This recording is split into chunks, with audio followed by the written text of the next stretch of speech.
Hey guys, welcome to my channel. I'm back again with another really interesting video, guys. In today's video, we are going to show you a super cool AI enabled app generation application, and this is called as Appgen by GroqLabs. Guys, this application is totally free and it's completely no code. You don't have to write any code in it. All it takes is a prompt and it can generate a fully fledged application code for you. So I know you guys are super excited to learn it. I'm also super excited as well. Let's get started. So first of all, guys, what is this application? This application, as I told you, it's called Appgen by GroqLabs, and this application has been created by a company called as Groq. So if you go to the main website of Groq, guys, you can see that this is how it looks like, and it provides you basically an AI inference mechanism.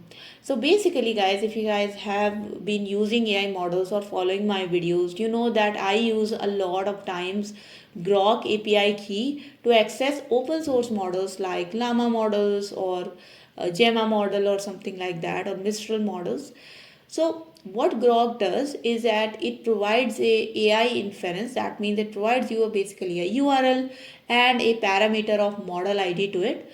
And then by calling that URL and providing your model ID, you are able to access all these large language models, and then you can give your prompt to these large language models and generate your result and get it towards your application or inside your application within microseconds. So Groq provides a super fast AI inference service, and now the same company has created a application generation application, okay, and this is called as Appgen by GroqLabs, and you can see that it says build a micro app at Groq speed, and by Groq speed means that you can build any application within microseconds.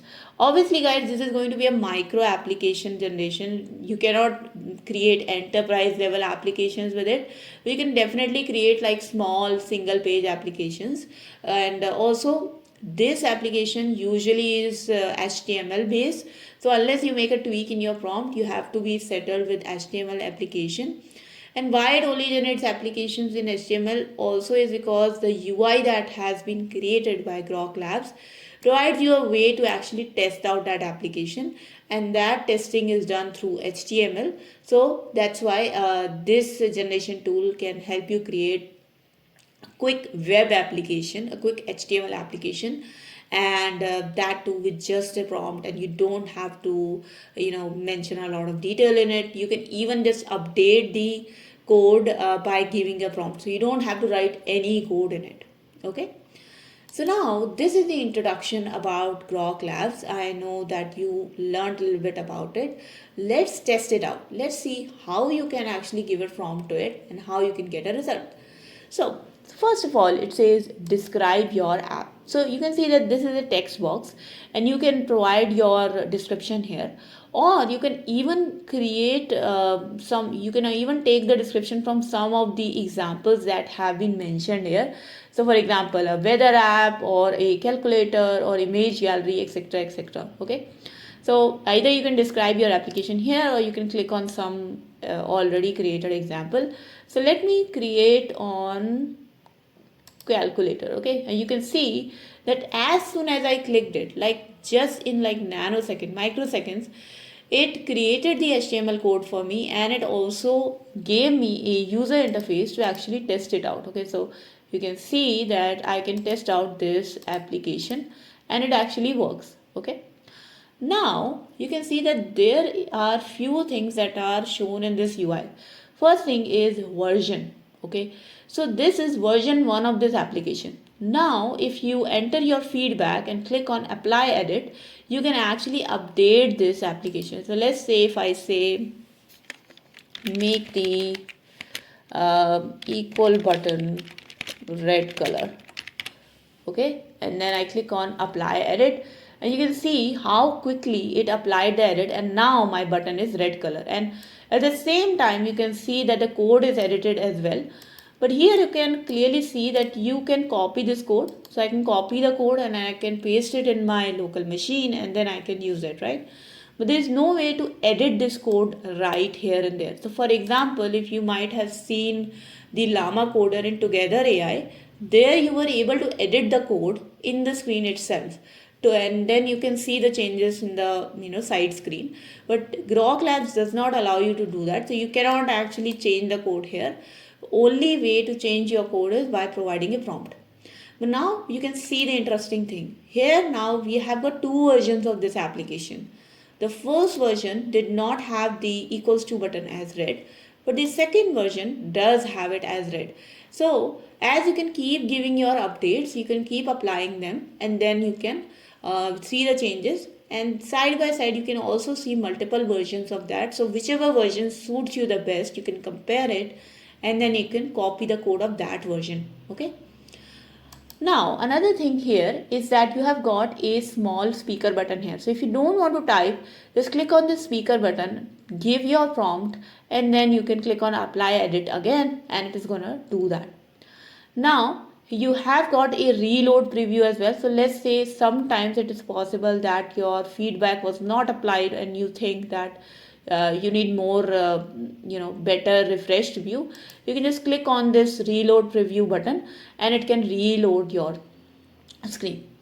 But the super cool part here is that you also have got a share button. So if I click on share here, you can see that it gives me an application name. It describes my application. You can obviously change this, right? So I can, add some more text to it and I can change it. And then there is a small option here, don't show in gallery. So let me tick this and then I'll click on share button. And now you can see that I have gotten a link here. Okay, and you can open this link in a new tab. So now I have opened it in a new tab. It says that the user generated content and Groq is not responsible for the content. So it's okay. And now you can see that I have got a fully fledged URL here that I can share with anybody in the world, and you can actually submit your application for review. So let's say you are building an application and you are within a team and you want your code to be reviewed, your application to be reviewed. You can just take this link and send it to the person, and then they can check it out, you can test it out, you can see if it's working, and then if it is working, then you can copy the code and make it fully solid in your application, right? The same thing is that you can click on remove as well. If I click on remove, that then this application will be removed from the Groq server. And then you can also remix this app. So I haven't tried this option, but let's try this out. So you can see that with this app, it actually sends you back to the edit screen. And now you can again apply edit on it. But this time, this version will not interfere with the version that I have created. So you can see I created a URL, I created a link, and I send it to a second person who has got that link, and now that person can use the same application and make edits to it and make their own application. So that is what remix is about. Okay.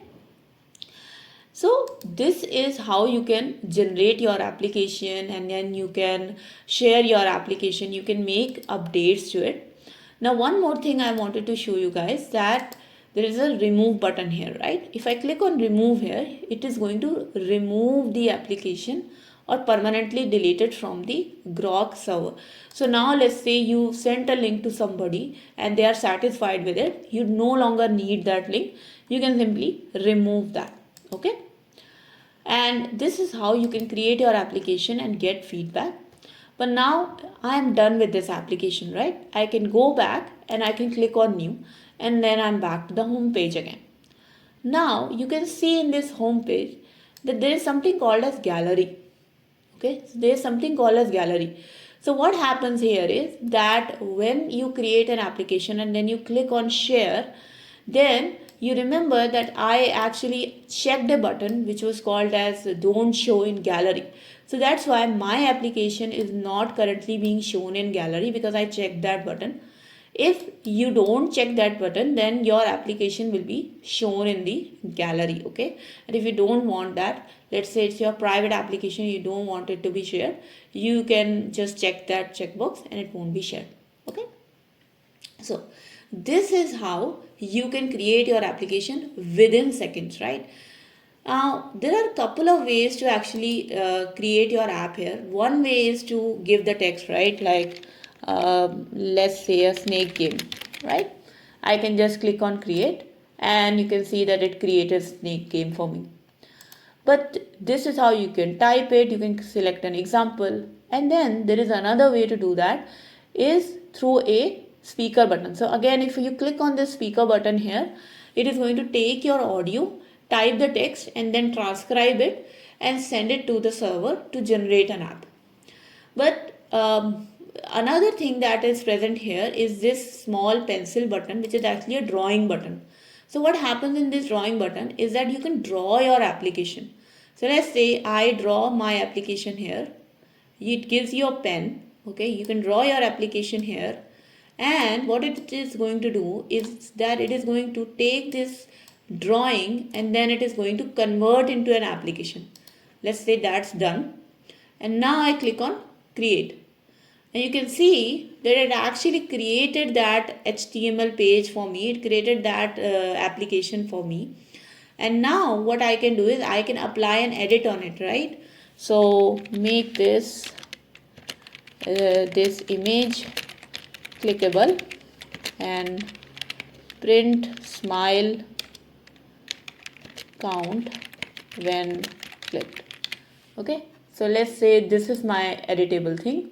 So now if I click it, you can see that it is actually printing the smile count. So as many times I printed, it is increasing the smile count and it is printing that. How cool is that, guys? It just took a drawing from a simple page and it converted it into a fully fledged HTML app.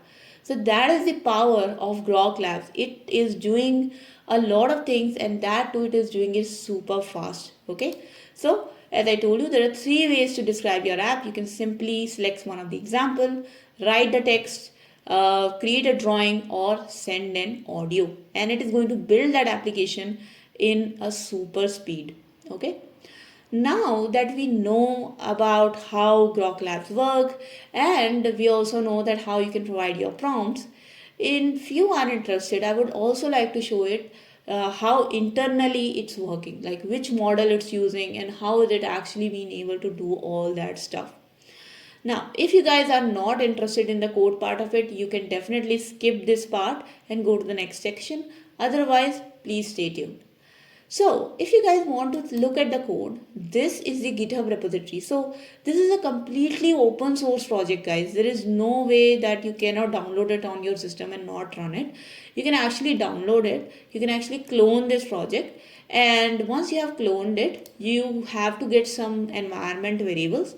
And then you can install the dependencies, set up the environment variables, and do the run npm run dev. And then it is going to be available at your localhost 3000.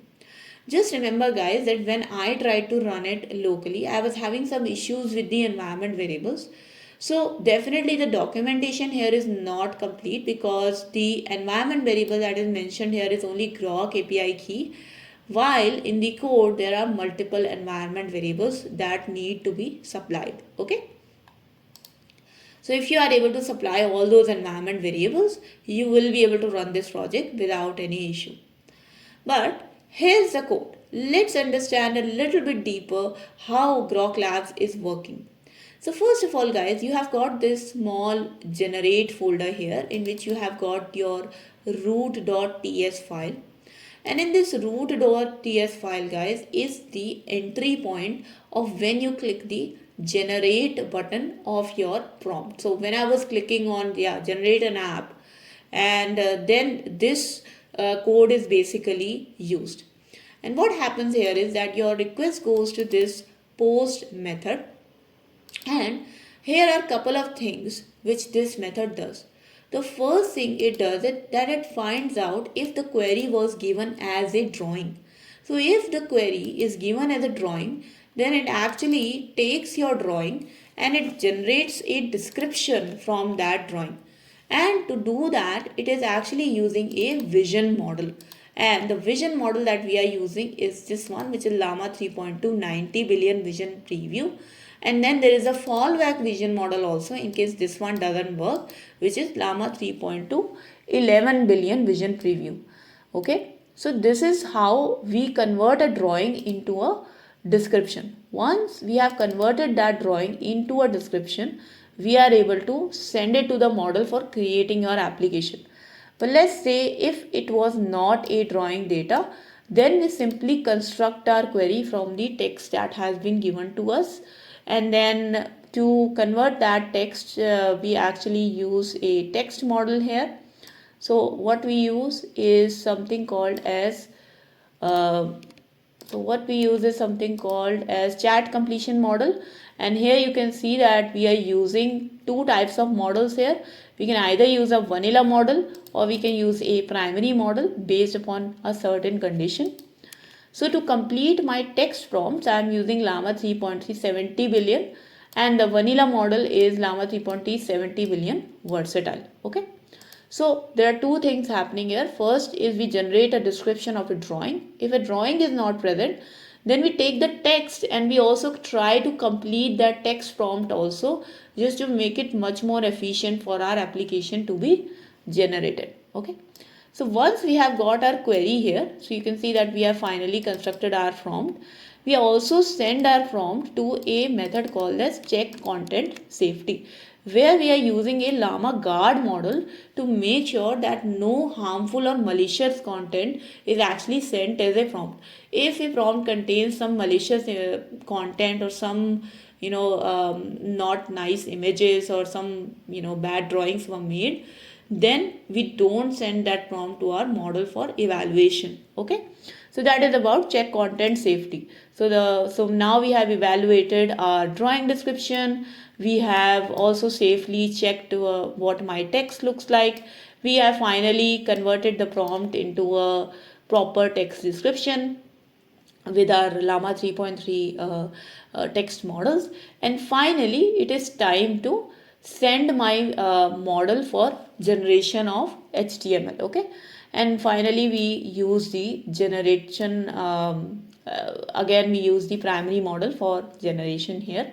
Okay, so here you can see we are just checking if the safety result is safe or not, and if the safety result is safe, then we finally go and start generating the HTML. And this is how it actually works, guys. You can see that we use again vanilla model or primary model, and the same thing we use for HTML generation. Okay, now there is another route that can happen here, which is audio route. Okay, so let's say if I click on the audio button, then your voice needs to be transcribed, right, to convert into a text. So for that we have a different route here, which has a transcribed audio method, where we are using a Whisper Large V3 turbo model that converts your audio into a text, and then that text is used as a prompt. Okay, so that becomes a little bit of a different route here. So now you can see that how complicated this is, but at the same time it's a pretty simple thing, that we are using multiple ways to take your prompt, sort of like a multimodality way, and then we are using different functions, different routes, to just simply extract the right prompt out of them, and finally we are sending it to our main open source model to generate the HTML.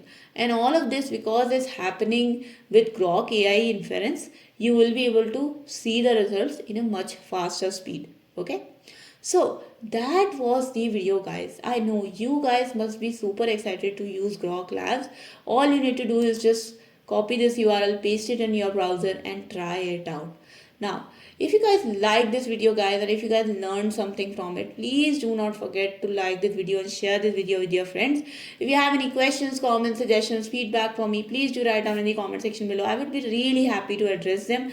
And in the end, guys, if you have not yet subscribed to my channel, please do subscribe and hit the bell icon for future notifications of more such programming and coding related videos.